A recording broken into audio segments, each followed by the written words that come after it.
Estados Unidos se contacta con Diosdado Cabello. Estados Unidos ha iniciado comunicaciones secretas con el líder socialista Diosdado Cabello, mientras funcionarios cercanos al presidente en disputa, Nicolás Maduro, intentan obtener garantías de que no sufrirán represalias si ceden a las crecientes demandas para que deje el poder, dijo un alto funcionario gubernamental de Estados Unidos a The Associated Press. Cabello, considerado el hombre más poderoso de Venezuela después de Maduro, se reunió el mes pasado en Caracas con una persona que está en contacto cercano con el gobierno del presidente estadounidense Donald Trump, señaló el funcionario. Se está organizando una segunda reunión, pero aún no se ha llevado a cabo. La AP no está revelando el nombre del intermediario ni los detalles sobre el encuentro con Cabello, por temores a que esa persona pudiera sufrir represalias. El funcionario estadounidense habló a condición de guardar el anonimato porque no está autorizado a declarar sobre los contactos, que aún son preliminares. Cabello ejerce mucho poder dentro de Venezuela, y su influencia en el gobierno y en las fuerzas de seguridad han aumentado a medida de que el poder de Maduro se ha debilitado, pero las autoridades estadounidenses también han acusado a Cabello de estar detrás de enormes actos de corrupción, narcotráfico e incluso amenazas de muerte hacia un senador estadounidense en funciones.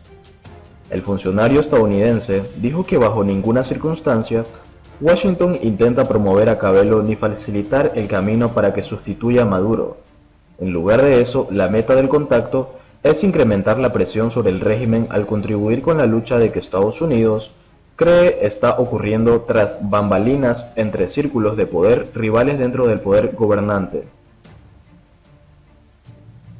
Se están llevando a cabo contactos similares con otros altos funcionarios venezolanos, señaló el funcionario estadounidense, y la Casa Blanca está limitándose a escuchar que se requeriría para que traicionen a Maduro y respalden un plan de transición. Cabello no respondió a una solicitud de comentarios. Sin embargo, un asesor de Cabello dijo que Estados Unidos ha estado realizando crecientes y desesperados intentos por contactarlo. El asesor rechazó la idea de que el dirigente socialista estuviera traicionando a Maduro de alguna forma, y dijo que Cabello solo se reuniría con Estados Unidos contando con el permiso del presidente y si ello contribuye a que Washington cancele las sanciones que él responsabiliza de doblegar a la economía venezolana. Fuertemente dependiente del petróleo, el asesor habló a condición de guardar el anonimato porque carece de autorización para declarar públicamente sobre asuntos políticos. Una persona al tanto del encuentro en julio dijo que Cabello parecía tener amplios conocimientos y llegó bien preparado a la reunión con el enviado respaldado por Estados Unidos, con una comprensión clara de los problemas políticos de Venezuela. La persona también habló a condición de guardar el anonimato porque no tiene autorización para declarar sobre el asunto. A medida que la crisis de Venezuela se alarga, ha surgido un patrón predecible en el que Juan Guaidó, al que Estados Unidos y docenas de otros países reconocen como presidente legítimo de Venezuela, no ha logrado granjearse el respaldo de las Fuerzas Armadas y con ello ascender al poder. A la vez, Maduro carece de fuerza suficiente para aprender a su rival o rescatar la maltrecha economía en medio de sanciones estadounidenses cada vez más intensas. Este mes, Washington aplicó una nueva ronda de sanciones que incauta todos los activos del gobierno de Maduro en Estados Unidos y amenazan con penalizar a compañías de terceros países que continúen realizando negocios con él. Las conversaciones patrocinadas por Noruega entre la oposición y el gobierno han avanzado lentamente y fueron suspendidas este mes por Maduro, que acusó a Guaidó de celebrar el bloqueo brutal de Estados Unidos. Ni Cabello ni las Fuerzas Armadas venezolanas ni la Casa Blanca están participando en esas conversaciones.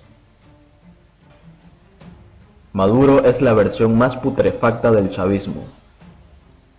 El escritor y documentalista venezolano conversó con Infobae sobre su reciente estrenada película Chavismo, La peste del siglo XXI, y dejó su evaluación sobre la actualidad y el futuro de Venezuela. Gustavo Tobar Arroyo es uno de los millones de venezolanos que se debieron exiliar a causa del régimen de Nicolás Maduro. Escritor y poeta de oficio, Tobar produjo, dirigió y escribió un documental sobre el chavismo y sus efectos para el país caribeño. Chavismo, la peste del siglo XXI, Se estrenó el año pasado y ya cuenta con más de 1 millón de reproducciones en YouTube. Con el fin de contar la historia de Chávez, Maduro y sus políticas, Trovar entrevistó a decenas de políticos, académicos, periodistas y escritores conocidos mundialmente.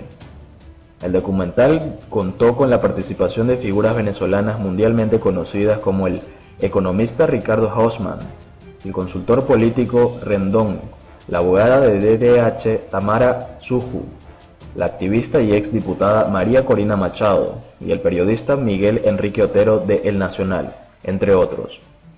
Estas figuras se encuentran en su mayoría en el exilio por haber sido perseguidos por el régimen chavista, a pesar de que algunos apoyaron a ciertas medidas de Chávez cuando éste comenzó su carrera política. Trovar cuenta que fue perseguido por la dictadura chavista durante la filmación del documental, y cuenta que este ha tenido grandes repercusiones a nivel mundial, pero también dentro de Venezuela. Además, Tobar Arroyo cuenta que para él fue muy importante darle una voz a los presidentes y personajes políticos que interactuaron el Chávez cuando éste estaba en el poder.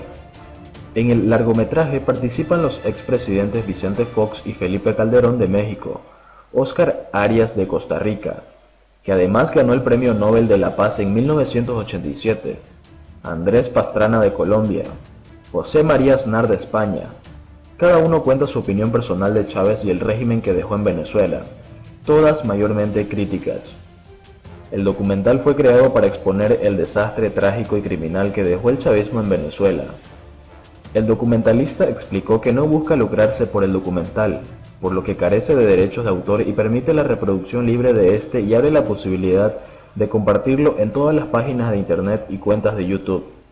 Otros personajes interesantes que dan su opinión son el secretario general de la Organización de Estados Americanos, Luis Almagro, y el escritor ganador del Premio Nobel de la Literatura, Mario Vargas Llosa. Cuénteme de usted, ¿por qué hizo este documental? Soy un venezolano común y corriente que en el año 2002 caminaba en una protesta contra el presidente Hugo Chávez, y el hijo de un gran amigo fue asesinado con un disparo en la cabeza. Eso fue en la fecha del 11 de abril de 2002, y yo creo que como rescata Margheretti en las memorias de Adriano, uno nace cuando lanza su primera mirada inteligente al mundo. Yo creo que yo nací como un venezolano comprometido con su historia y su futuro ese dramático día.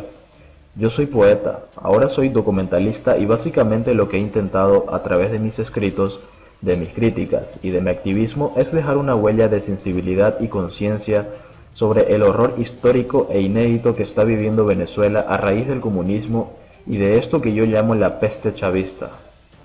¿Qué lo llevó a hacer este documental? El documental nace como una respuesta artística a un horror personal que viví.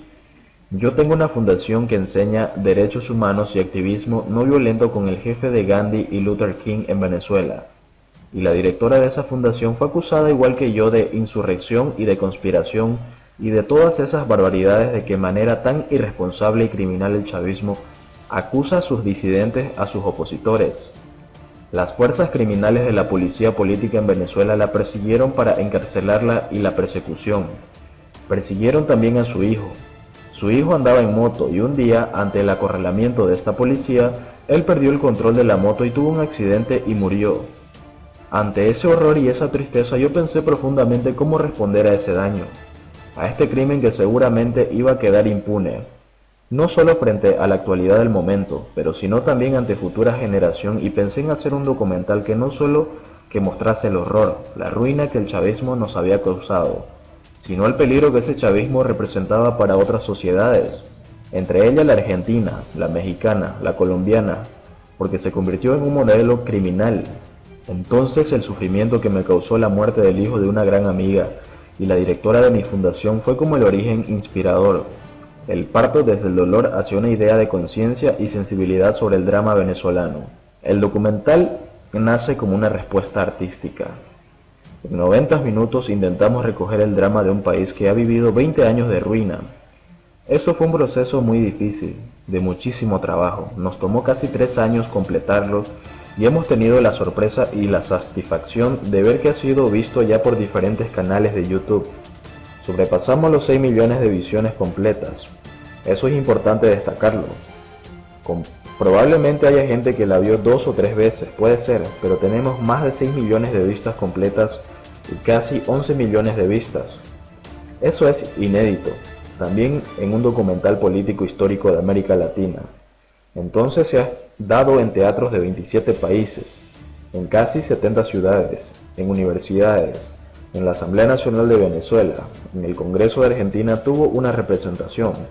Yo no pude asistir, pero un grupo de diputados tuvo la iniciativa de presentarlo para que otro grupo de diputados lo viera y fue muy bien acogido. Fue presentado en los congresos de España, Italia, en el Parlamento Europeo, en el Congreso de Ecuador, México y Uruguay también. Ha sido presentado en muchos congresos a instituciones públicas de varios países, pero también en universidades como en Harvard, entre otras. Ha sido un gran recibimiento y te comento algo. La sorpresa deriva también de que mucha gente dice, no sabíamos, y eso es muy sorprendente, porque uno puede pensar como un venezolano que todo el mundo está enterado del drama que hemos vivido, pero mucha gente dice, oye, no sabíamos que era tan grave.